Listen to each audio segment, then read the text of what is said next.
America के राष्ट्रपति Donald Trump द्वारा भारत पर 50% टैरिफ लगाए जाने से भारत और चीन के बीच संबंधों में नजदीकी बढ़ रही है। इस तनाव के बीच दोनों देशों में व्यापार, कूटनीति और रणनीतिक सहयोग पर चर्चा तेज हुई है। विशेषकर चीन के राष्ट्रपति शी जिनपिंग ने भारत के राष्ट्रपति द्रौपदी मुर्मू को गुप्त पत्र भेजकर रिश्तों को सुधारने की पहल की थी। ये संदेश प्रधानमंत्री मोदी तक पहुंचाया गया, जो स्पष्ट संकेत है कि दोनों देशों में नया अध्याय शुरू होने की संभावना है। इस बदलते परिदृश्य में भारत सभी विकल्प खुले रख रहा है, विशेष रूप से संभावित रूप से चीन से सीधे एफडीआई विदेशी निवेश प्रतिबंधों में डील देने संबंधी समीक्षा पर। इसके साथ ही प्रधानमंत्री मोदी एशिया दौरे पर हैं, जिसमें वे एससीओ शंघाई सहयोग संगठन शिखर सम्मेलन में भाग लेते हुए चीन, जापान, रूस जैसे देशों के साथ मुलाकात कर रहे हैं, जो अमेरिकी टैरिफ से उपजी चुनौतियों से निपटने में उनके दबदबे की दिशा में एक चाल है। रूस,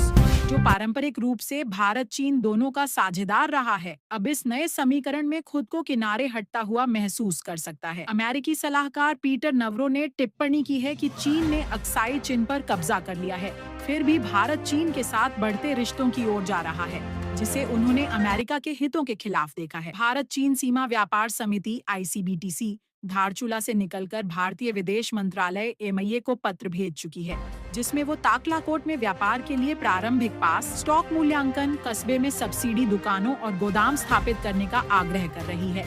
आज भारत और चीन के बीच हो रहे ड्रामेटिक बदलावों पर बात करेंगे, अमेरिकी टैरिफ से लेकर गुप्त कूटनीतिक पत्र तक और सीमा व्यापार में प्रगति तक। ट्रंप के 50% आयात टैक्स के बाद आर्थिक दबावों ने भारत को चीन की ओर कदम बढ़ाने को मजबूर किया। शी जिनपिंग द्वारा भेजा गया गुप्त पत्र स्पष्ट करता है कि चीन भी रिश्तों को स्थिर करना चाहता है। एससीओ में मोदी की सक्रिय भूमिका, 1.5 मिनट मोदी की एससीओ यात्रा, मिलते दृश्यात्मक संकेत ऑप्टिक्स देकर यह संदेश देती है कि भारत घरेलू रणनीति में वैश्विक संतुलन चाहता है। एफडीआई प्रतिबंधों की समीक्षा और विस्तार के संकेत से यह स्पष्ट होता है कि नई आर्थिक नीतियां बन रही हैं। तीसरे पक्षों और क्षेत्रीय नौटंकी, 1 मिनट रूस इस नए समीकरण में खुद को किनारे होता देख चिंतित है।